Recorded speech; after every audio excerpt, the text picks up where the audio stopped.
There's a nearly universal concept in bariatric surgery now about using the bariatric surgical procedure actively as a tool to help achieve lower weight and better health. And I love this concept. I think this is a great idea to bring the patient on board as an active partner and an active participant, not just a passive recipient of what the surgery is doing to them.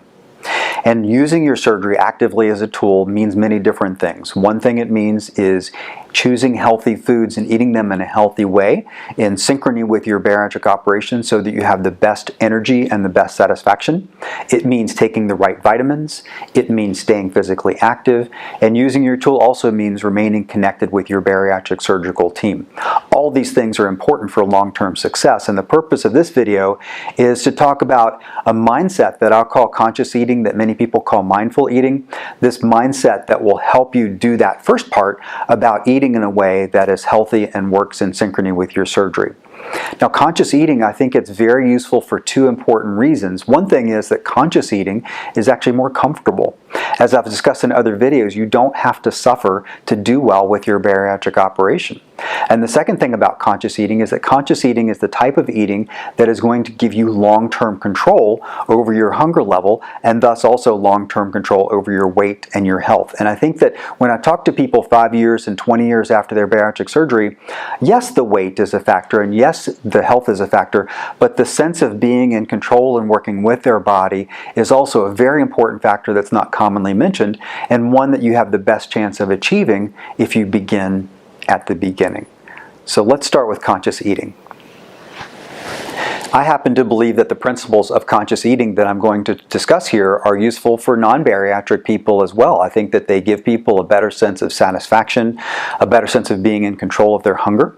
I'm not going to propose that conscious eating alone is going to help people lose 50 or 70 pounds without the help of bariatric surgery, but I do think it's a healthy lifestyle for everyone.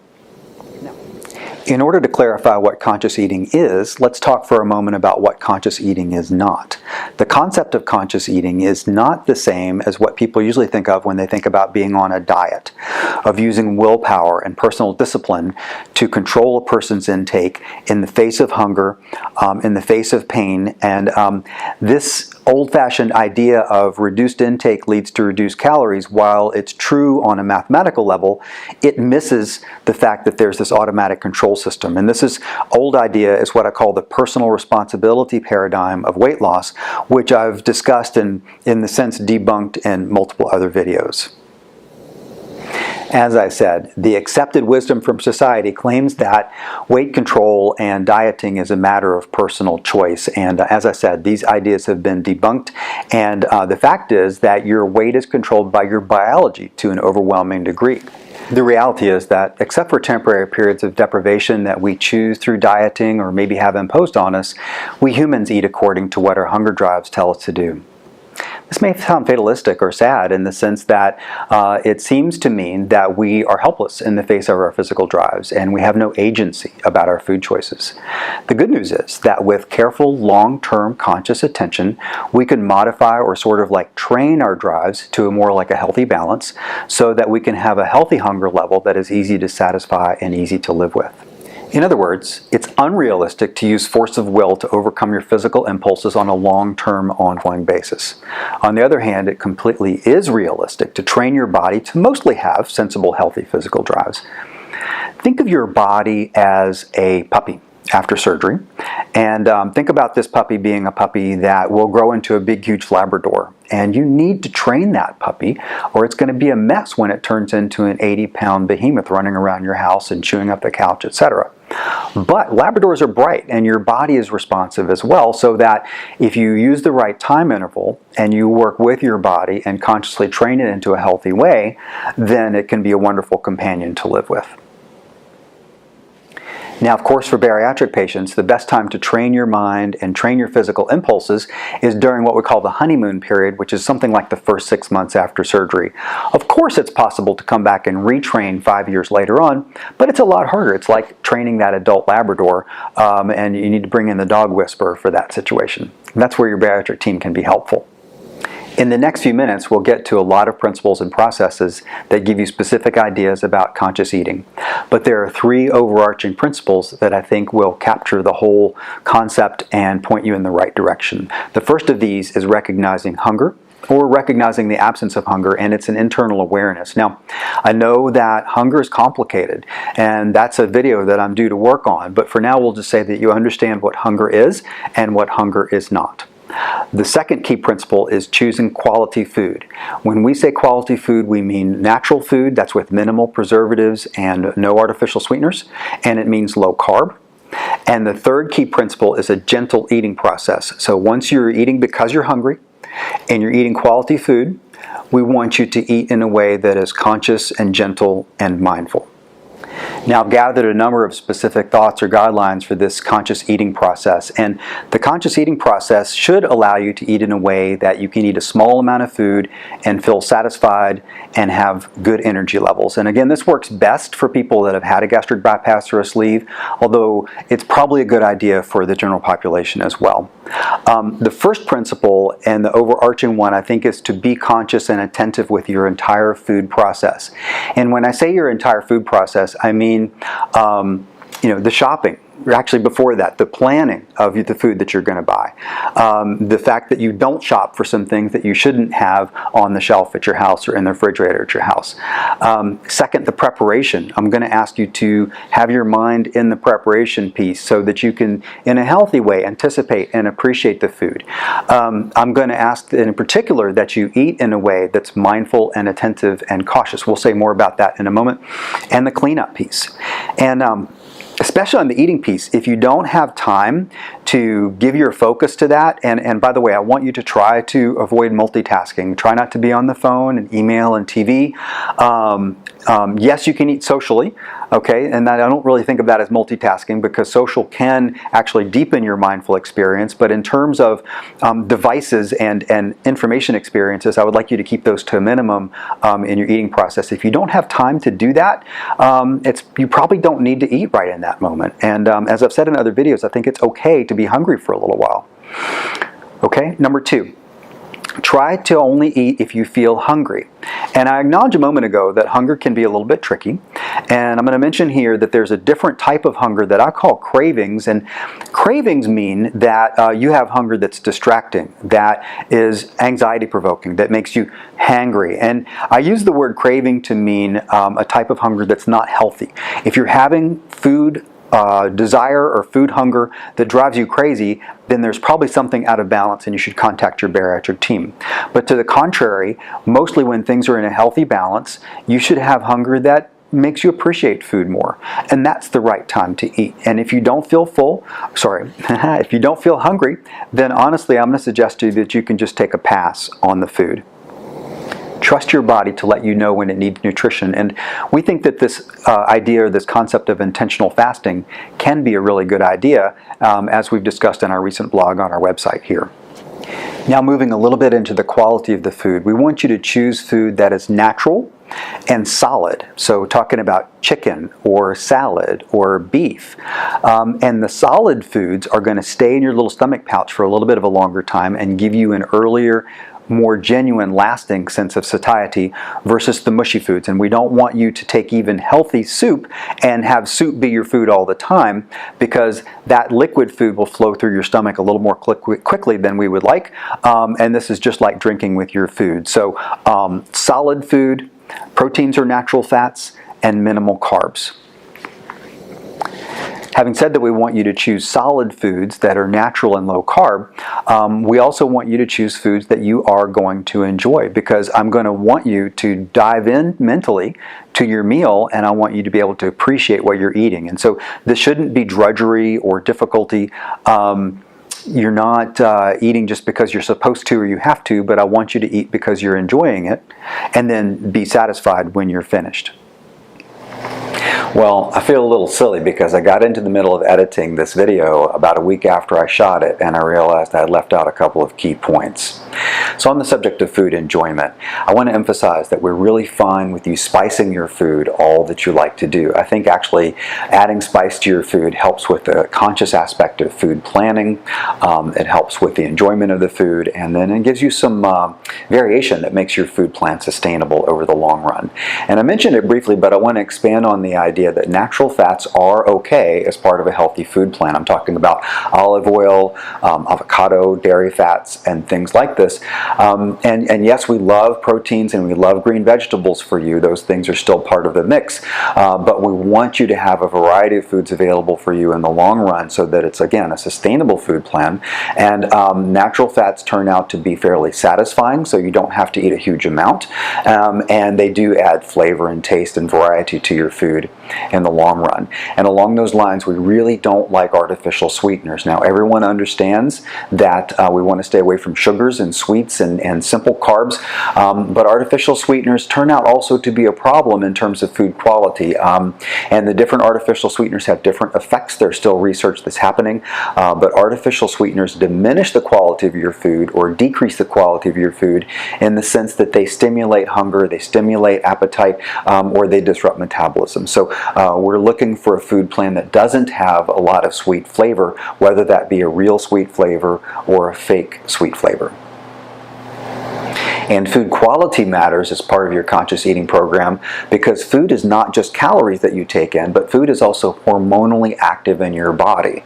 So good quality food is going to give you a lasting sense of satisfaction and is going to give you a good energy level. On the other hand, poor quality food, which is going to be artificial food or carb-related food, poor quality food is going to give you a temporary sense of fullness and actually a sense of hunger that comes up again pretty quickly. And poor quality food is going to diminish your energy in the long run, even if it might give you just a temporary energy spike. Take a moment before you actually start eating and give yourself some brisk hydration. So this would be a step that comes in between the food preparation piece. You sit down, and I want you to drink a good amount of water, whether that's a cup or 2 cups, and to drink it pretty briskly. And this is going to have 2 potential benefits for you. First of all, hydration is always a good thing. And as you know, we don't want you to drink with your food. We don't want you to drink for a little while after your food.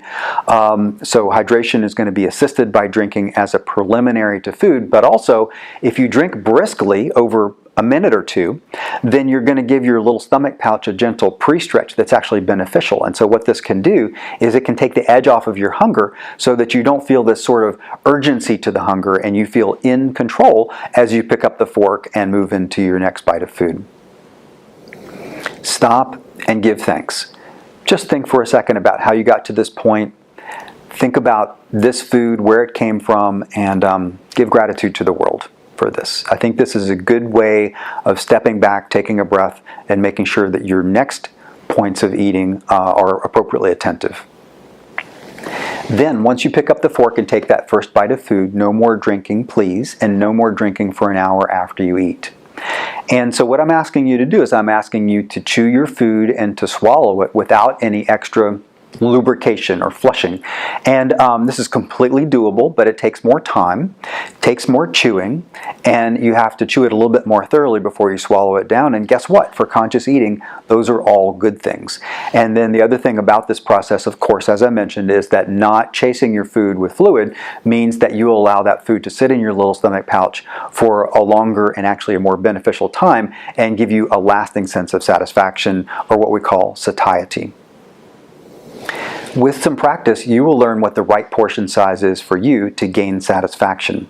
And this varies a lot, so I'm not going to say a lot about what the right portion size is, but again, your goal is that you should be eating because you feel hungry, and you should eat enough to get to the level of satisfaction without getting to the level of feeling full or bloated.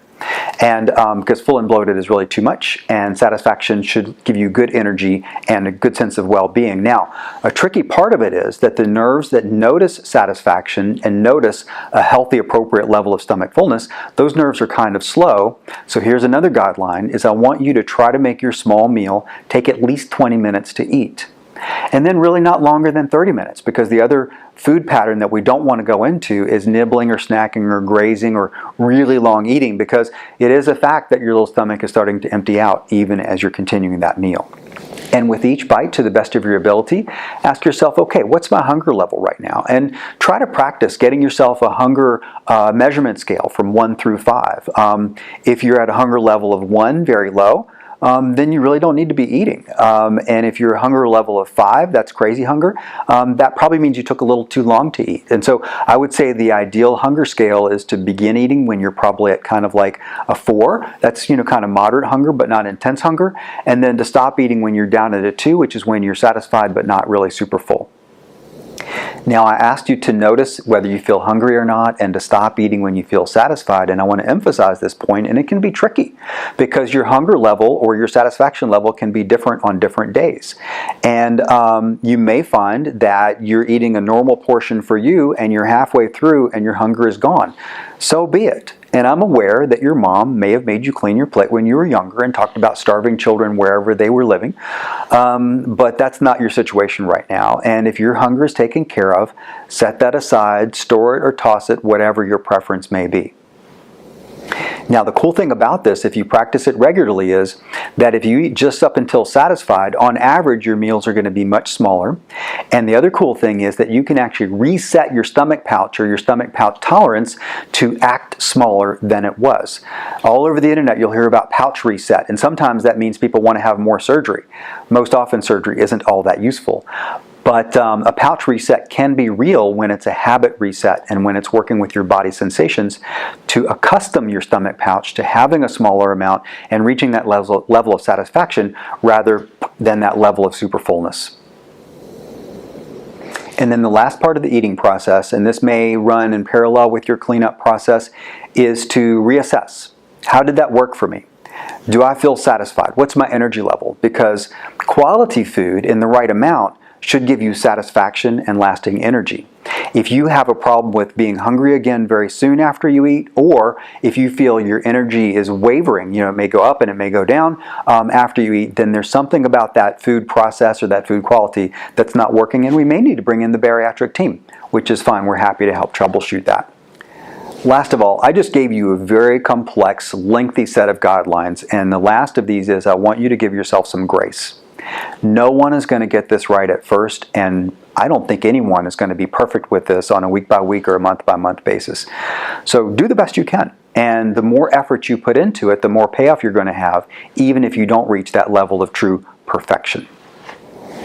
So my goal for you is to use these conscious or mindful eating processes to take control of the part of your biology that you realistically can control. Realistically, you can have sensible, healthy hunger that's reasonably easy to satisfy with a small amount of regular food. Realistically, you can have stable, reduced weight that lasts for decades and decades. Realistically, you can feel a significant degree of awareness and control of your inner body processes, especially as it relates to hunger and appetite.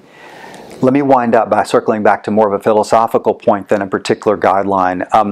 As part of your plan for conscious, sustainable, lifetime weight control and health improvement, I hope you'll approach this with an attitude of grace and self-acceptance. And I'm kind of talking about your weight goals. I think that having the health, the longevity, the sense of control, those are completely within reach. Many people will achieve an outstanding weight goal. Not everyone will. And as I've said in other videos, it is not our goal for anyone, really, to get down to this reference point that's the so-called ideal body weight that drives so many bariatric patients crazy. There is also a weight level that I call the best weight or the fairy godmother weight, if we could wave our wand, that everyone would get to, and not everyone makes that either.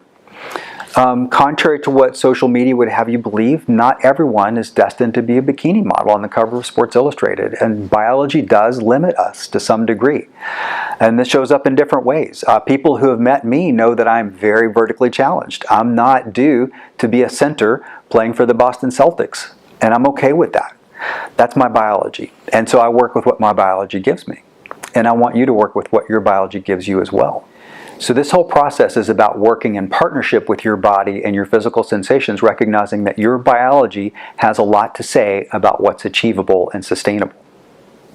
What should be achievable and sustainable is losing weight, being healthy, having less prescriptions, shopping in the normal clothes sections, and being your real self in the world. So let's get started.